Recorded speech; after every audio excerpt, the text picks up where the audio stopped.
Queridos, abra sua Bíblia comigo então. Enquanto os irmãos vão se acomodando, fique ligado no trono da graça. O Senhor falou poderosamente conosco aqui através dos louvores, e Ele vai continuar falando conosco. Aleluia, glória a Deus. Mateus capítulo de número 27, primeiro livro do Novo Testamento, e os versos, ou verso 24. Então Pilatos, vendo que nada aproveitava, o tumulto crescia, tomando água, lavou as mãos diante da multidão, dizendo: eu estou inocente do sangue desse justo, considerai isso. Essas são as palavras de Pilatos, e em cima dessas palavras eu quero transmitir algo para o seu coração. Aleluia, glória a Deus. Obrigado, Ministério de Louvor. Nós falamos bastante sobre poder da decisão. Pregamos bastante sobre isso, do quanto decidir é importante, do quanto suas decisões afetam o seu presente e afetarão o seu futuro também. E é fácil falar sobre isso. E de alguma forma eu vou falar sobre a mesma coisa, mas por um outro prisma, de um outro foco. Eu quero falar para você hoje sobre o poder da indecisão. O quanto a indecisão também mantém um poder consigo. Porque a nossa vida ela é feita de decisões e, de alguma forma, nós somos escravos da nossa liberdade. Talvez isso seja difícil de compreender, mas tente aí, peça ao Espírito Santo que te ajude a entender isso. Nós somos escravos da nossa liberdade também. O Senhor nos fez livres, e por sermos livres nós temos um poder de decidir, porém somos escravos também das nossas escolhas, e de alguma forma sempre estaremos submissos às coisas que nós mesmos nos colocamos debaixo. A Bíblia sugere que você se coloque debaixo da potente mão do Senhor. Ela sugere isso, incentivando de que você o faça. Mas nós sempre estamos prontos, ou deveríamos estar, para tomar decisões, porque decisões decidem destinos. Você está vivendo hoje o fruto de uma decisão que você tomou há alguns anos. Você está aqui hoje pela primeira vez porque tomou uma decisão. Porém, você só não veio antes porque o poder da indecisão te tomou. Você só não fez algumas coisas porque ainda está indeciso. Você não sai do lugar aonde você está e não avança na tua fé. Você não avança no seu casamento, você não avança na sua vida íntima, você não avança na sua vida particular, você não avança em determinadas áreas da sua vida, pelo poder da indecisão. A indecisão tem tido muito mais poder nos nossos dias do que a decisão. E por mais que pareça paradoxal o que eu estou falando aqui, a indecisão torna-se uma decisão, porque algumas pessoas, elas decidiram na vida ser indecisas, elas acomodaram-se dentro da indecisão, e então parece que essa pessoa mais neutra do mundo é o isentão, é aquele que não toma partido, é aquele que não age, e aí para não errar eu não ajo, para eu não ficar mal na fita eu me isento. Nós vemos isso no nosso Congresso Nacional, nós vemos isso em várias áreas da vida, pessoas que aparentemente estão no centro, aparentemente estão neutras, mas na verdade só estão indecisas. E às vezes, queridos, a indecisão na verdade é uma forma covarde de dizer não. Vá pegando aí. Às vezes a indecisão é uma forma covarde que eu tenho de dizer não. Imagine se você, num restaurante, em algum lugar, enfim. Mas você solteiro, você solteira, vê alguém que balança seu coração. Você casado, vê alguém que você precisa muito falar com essa pessoa. Imagine algo que seja muito motivador, seja por um trabalho que você gostaria de ter falado com essa pessoa e eis ali a oportunidade, seja uma pessoa famosa, para quem gosta, que você gostaria de tirar uma foto com ela, conversar com essa pessoa, enfim, você está nessa situação e essa pessoa aparece, aí você fica, ai, eu vou lá, mas será que eu vou? Porque vai que a pessoa não fala comigo, mas vai que isso, e a gente começa a trazer vários pontos, até o momento que a pessoa levanta e ela vai embora, e quando ela vai embora, bate um arrependimento do tipo, eu devia ter ido, eu devia ter feito, eu deveria, mas eu não fiz. Essa é a indecisão em vários setores que toma a maior parte das pessoas.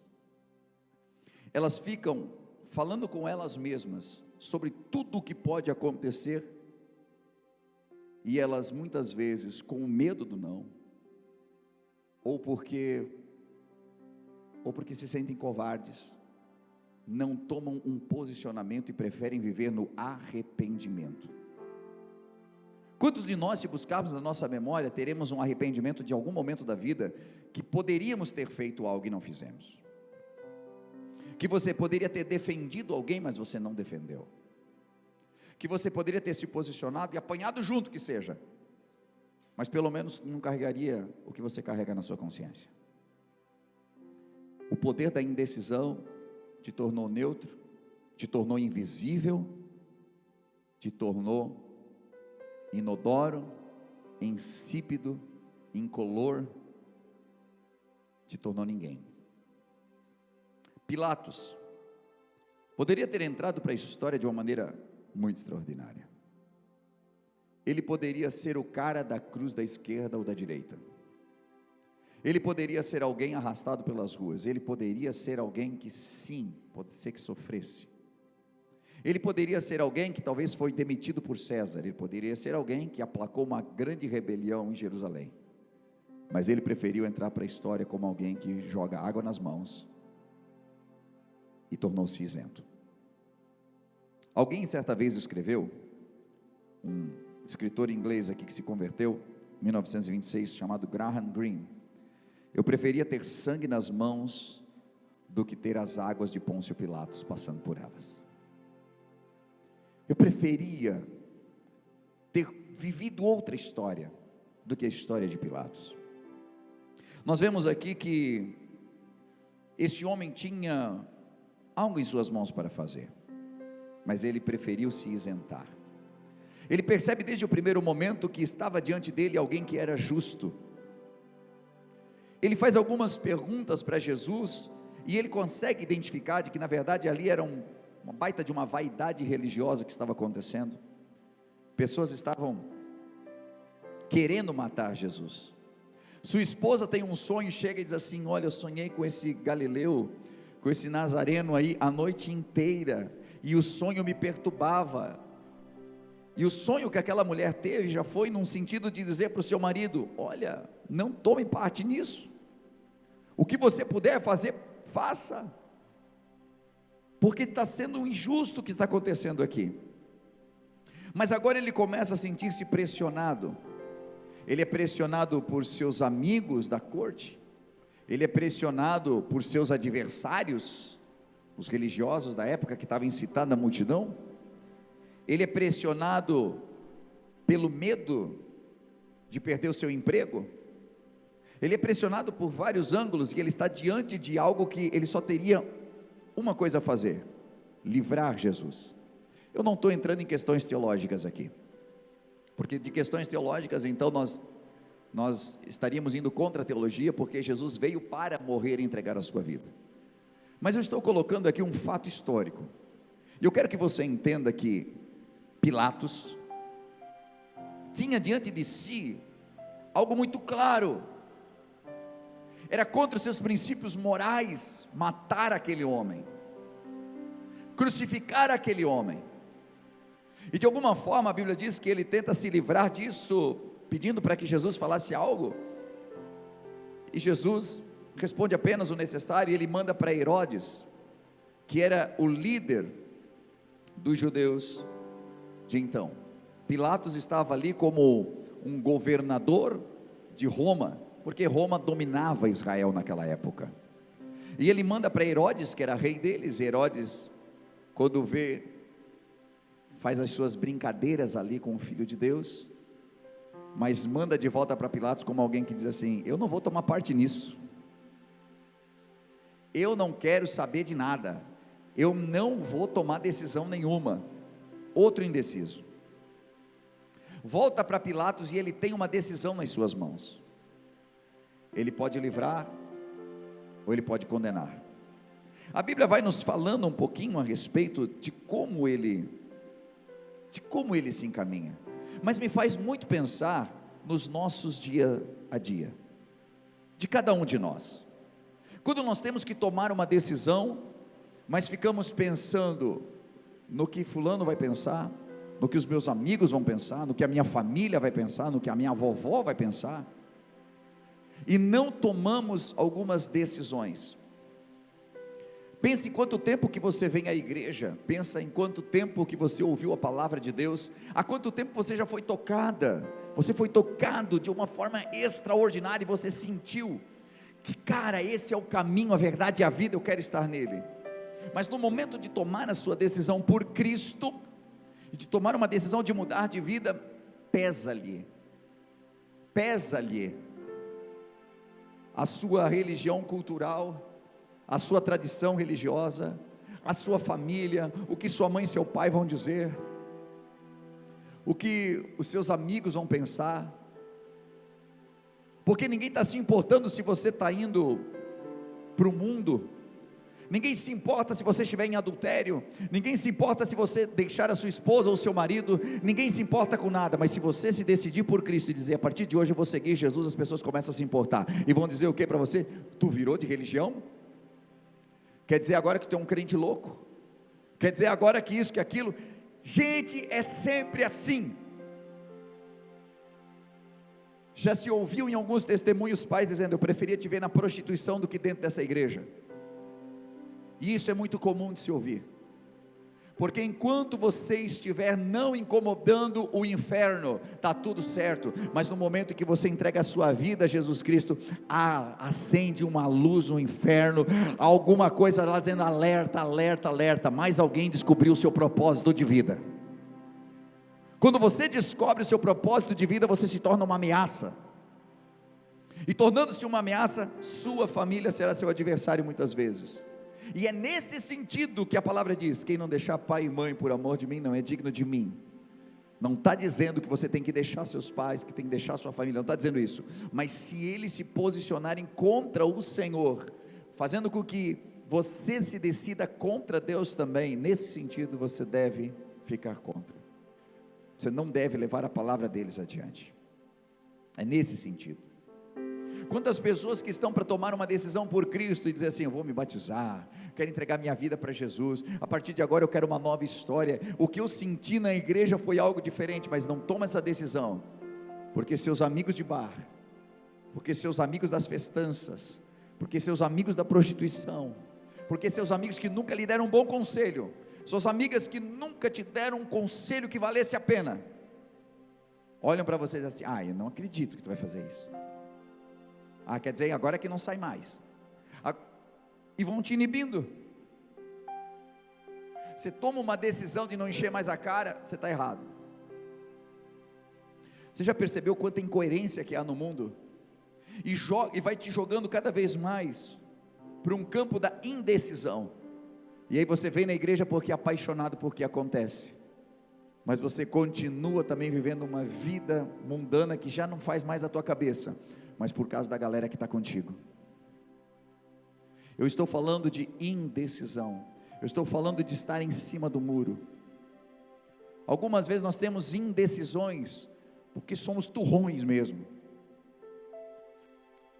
Alguém fica dizendo: vem, vamos vamos fazer tal coisa, vamos idealizar, vamos construir, vamos casar, vamos isso, vamos aquilo, eu não sei, mas tem quantas palavras que as pessoas te incentivam, e por estar incentivando, assim, não vou fazer também, porque tem aquele que é turrão,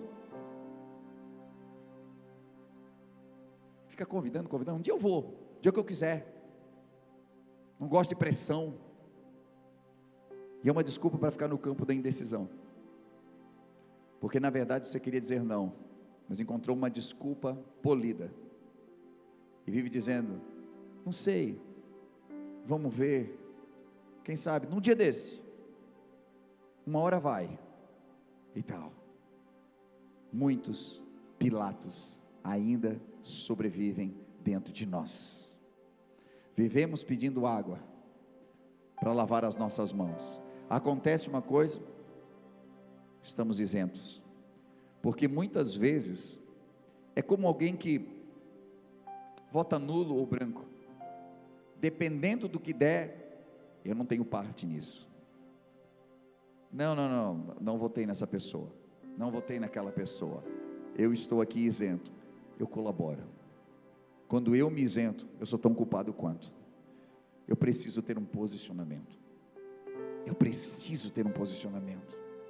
seja para morrer, seja para viver, seja para dar errado, não permita, porque em muitas ocasiões, quando você é indeciso, alguém decide por você, talvez você já viveu isso, está chegando para o cinema, simplesmente foram 3 filmes, e aí, qual que você quer?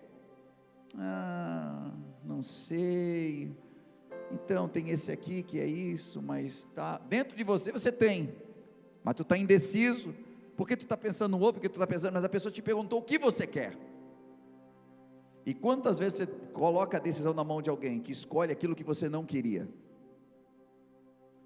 e a analogia que eu estou fazendo aqui, ela é muito simples, mas muitas vezes isso acontece com o bairro onde você mora, a casa que você mora, a roupa que você veste, o carro que você tem, porque nós colocamos as decisões para que outra pessoa faça, não temos um posicionamento, a indecisão, e essa falsa neutralidade, é muitas vezes, simplesmente uma filha da falta de personalidade, a minha falta de personalidade, de marcar o ambiente, de dizer, está tudo bem, eu vou com vocês, que a maioria decidir, eu estou junto, eu penso assim, porque em algumas situações, nós podemos ir com a maioria, porque vivemos numa democracia, mas existem outras coisas, que não dá, e aí, vamos matar o homem ou não vamos?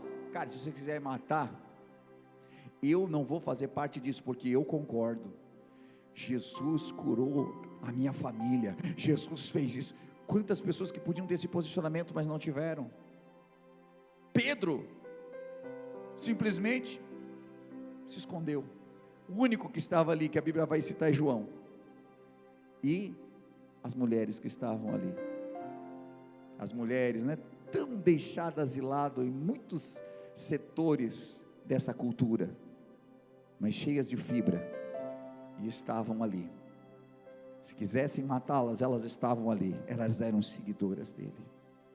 João era o mais novo dos discípulos, estava amparando a mãe de Jesus, e estava aos pés daquela cruz, mas grande parte dos outros, tomaram uma decisão,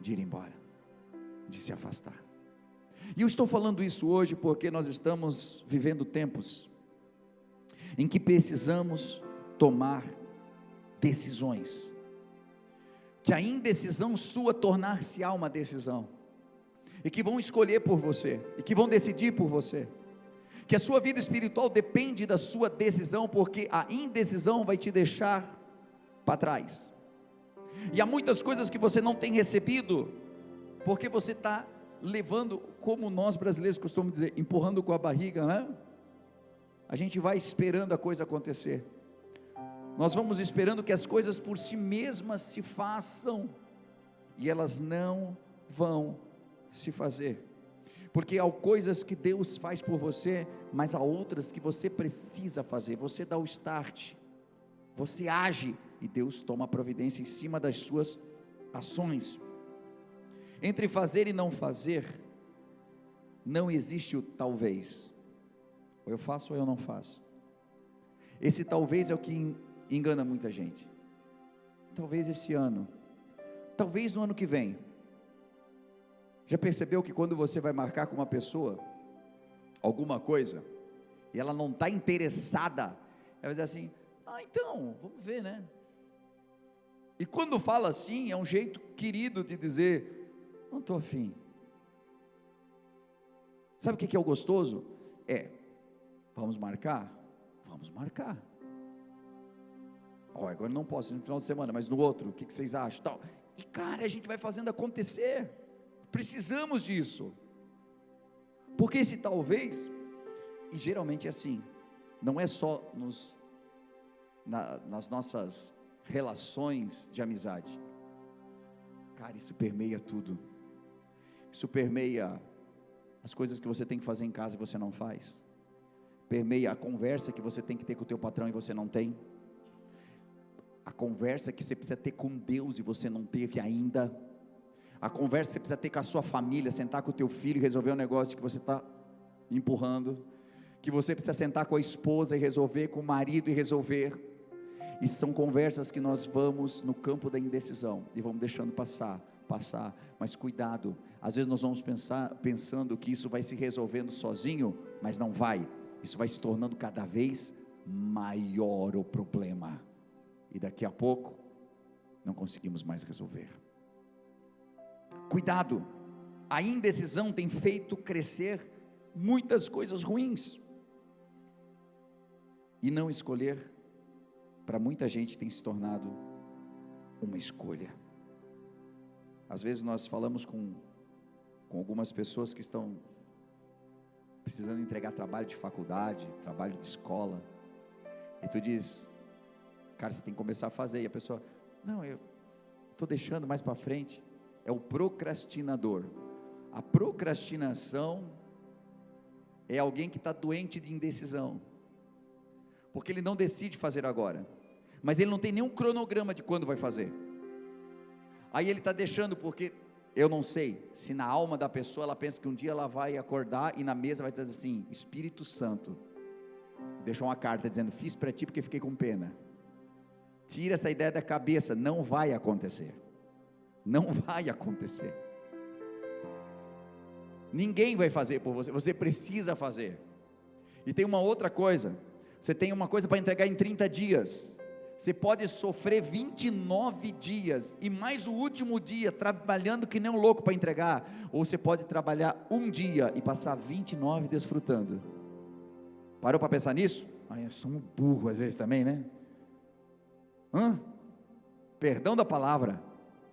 Tu tens a possibilidade de trabalhar um dia aqui, e todos os outros 30 dias descansar a tua mente, deitar no teu travesseiro, mas o que nós fazemos? Nós deixamos lá para o último dia. Só que não te atormenta no último dia, te atormenta desde o primeiro dia. Aquilo tem que fazer, tem que fazer, tem que fazer, tem que fazer, tem que fazer, tem que decidir, tem que conversar, tem que resolver esse negócio. E tem gente que está sofrendo, sabe? Você já percebeu que você deveria ter ganhado uma promoção? Ele está para falar com o patrão, mas aí às vezes eu vou falar com ele, o que ele vai falar de mim, o que ele isso, o que aquilo. Você não toma a decisão de ir lá e de resolver, e você está recebendo um salário menor do que o que você merece, porque não tomou a decisão de ir lá resolver. Quantas coisas que nós estamos sofrendo, porque não tomamos a decisão, e às vezes nós delegamos a decisão, diz assim: se quiser falar comigo, ele que venha, mas quem está sofrendo sou eu. Eu estou sofrendo, mas estou delegando para o outro, dizendo assim: eu vou esperar, a hora que ela vir falar comigo, daí eu falo com ela. A hora que ele vier, é uma desculpa para a minha covardia. Então, tem tantos personagens bíblicos que poderiam nos inspirar, mas que Pilatos, com seu ato de covardia, possa nos tirar da posição de indecisão nessa noite. Primeiro, para nós sairmos dessa indecisão, eu preciso entender o motivo que está por trás dessa indecisão. Se é medo, se é uma insegurança, Isso é uma sensação de que eu acho que eu não vou dar conta, sabe, por onde eu começo? Alguma coisa você precisa identificar disso. O que está te trazendo esse mal? Você precisa identificar qual é o problema. O que te leva para a indecisão? Deixa isso claro para você. O que é que não está deixando eu tomar uma decisão? Encontrar uma solução que seja rápida, alguma coisa para remediar isso. Quando você identificar qual é a causa dessa indecisão, antes de começar a achar que vai ser muito difícil de resolver, comece a tomar nota daquilo que você pode fazer para resolver, porque é preciso ser resolvido. Porque às vezes tem um processo grande, mas o que por hora pode ser feito? Faça um plano de ação. Com essa solução na tua mente, o que eu poderia fazer? Comece a organizar. Comece a dar nome ao que você precisa fazer. E finalize, uma coisa muito simples, né? Coisa de vida mesmo. Comece a colocar dias, determine horários, e as decisões precisam ser tomadas. Use a sua agenda e coloque: amanhã eu vou tirar das 10 às 11 para fazer isso, das 6 às 7 da manhã para fazer tal coisa. Dê nome, coloque no seu despertador do relógio, do celular, porque se você ver, você vai saber o que fazer. Se você não ver, você vai continuar colocando para trás e você não vai tomar decisão. Ah, pastor, mas é que assim, a minha decisão é uma coisa que envolve família e tal. Determina, vai ser esse final de semana? Vai ser esse final de semana. Determine para você.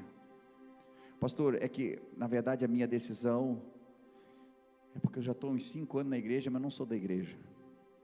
Eu frequento desde a garagem, mas não sou. Eu não sei na verdade o que eu sou. Eu não sei mais se eu sou isso, se eu sou aquilo, se eu sou aquele outro. Eu venho aqui, mas eu vou lá. Mas cara, toma uma decisão, e pode ser que a tua decisão seja hoje. A decisão por Cristo seja agora. Porque se Jesus voltasse agora, já pensou se ele ficar indeciso sobre te levar ou não levar? Está subindo a galera, está levando, o Senhor está levando todo mundo.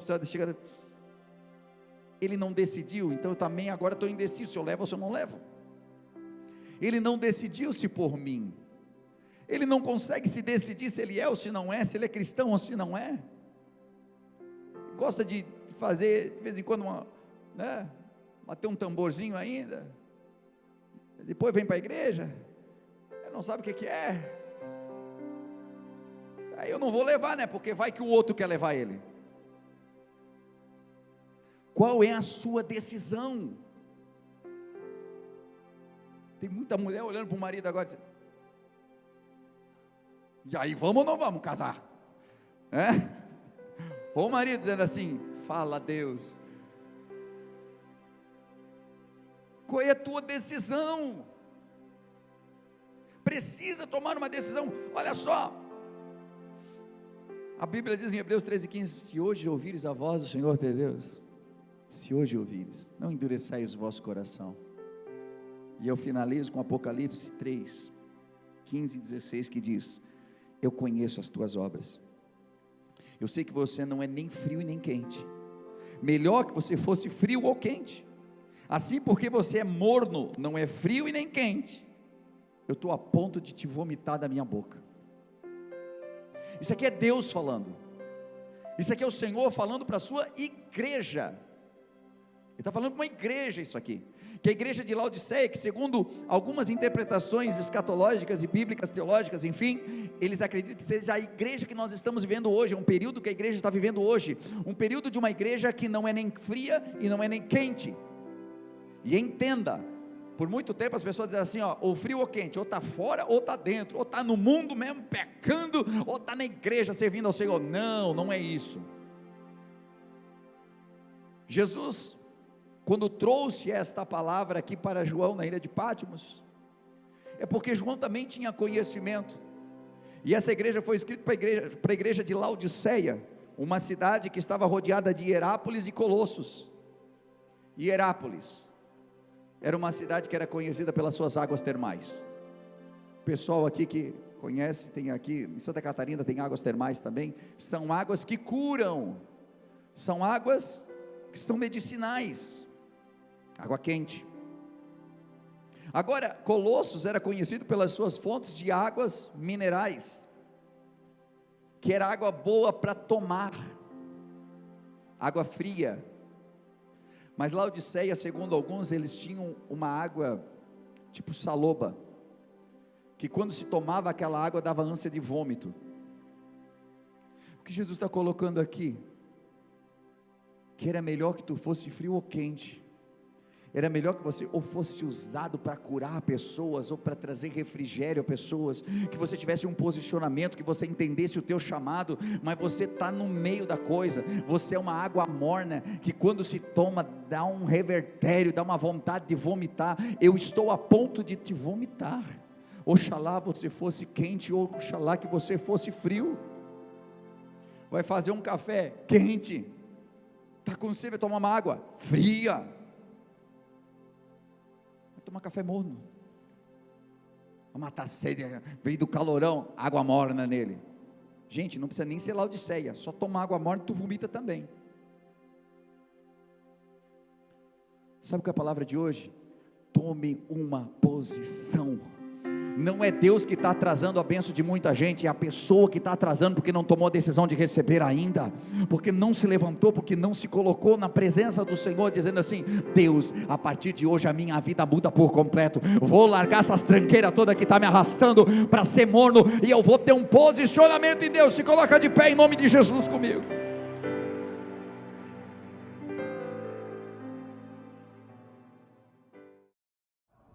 Você deve ter ouvido uma mensagem top nesse momento. Acabou de vê-la, falou muito com a tua vida, e quem sabe passou no teu coração: uau, eu quero muito conhecer esse lugar, eu quero muito contribuir com essa obra. E nesse momento você pode fazer isso. Estou passando aqui para dizer de que há várias formas de nós contribuirmos na obra do Senhor. Às vezes com nossos talentos, os nossos dons, mas também com a nossa contribuição. Sabe que cada vez que você contribui, seja com teus dízimos ou tuas ofertas, você promove para que o reino de Deus se expanda, para que trabalhos como esse possam chegar a milhares de pessoas, hoje via internet, ou mesmo dentro do ambiente onde nós estamos, aqui na cidade, onde nós temos a The Way Church. Hoje, pelas formas que você vê aí na sua tela, você pode contribuir, seja o seu Pix, transferências, depósitos. O mais importante é que esteja ligado ao seu coração. Nós vemos na Bíblia Sagrada que haviam pessoas que contribuíam com seus dízimos, outras com suas ofertas. Os dízimos muitas vezes ligados a algo que para mim fica mais fácil de planejar. 10% daquilo que eu ganho, eu invisto no reino de Deus. Mas outras pessoas do Novo Testamento já não se atinham mais a dízimos. Algumas delas vendiam tudo que tinham e entregavam. Outras dividiam o que tinham. E dessa forma elas sabiam de que parte dos seus ganhos poderia alcançar a muitos. Então, da maneira como você sentir em seu coração, seja por oferta, seja por dízimos, mas que você possa fazer com todo o seu coração essa contribuição. E saiba, dentro do seu coração, de que cada vez que você estende a mão para que a obra de Deus continue evoluindo, crescendo e se ampliando, as mãos de Deus se estendem sobre você também, não como um ato de cobrança ou negociação, mas porque Deus é fiel e nunca fica devendo nada para ninguém. Por isso eu convido você a fazer parte desse ministério, dessa obra, com as suas contribuições, e isso fará com que a gente continue ajudando tantas famílias que cada semana são restauradas, que nos procuram em busca de algo que não encontraram em mais nenhum lugar, às vezes sem esperança. E essa esperança não é levada apenas por nós, mas é levada por você, através do seu amor. Então, convido você a fazer segundo aquilo que o Senhor colocar no seu coração de fazer, e com certeza abençoará a muitos. Que Deus abençoe sua vida, continue nos acompanhando pelos canais, que eu tenho certeza que é só o começo do que Deus ainda fará em sua vida e em sua família.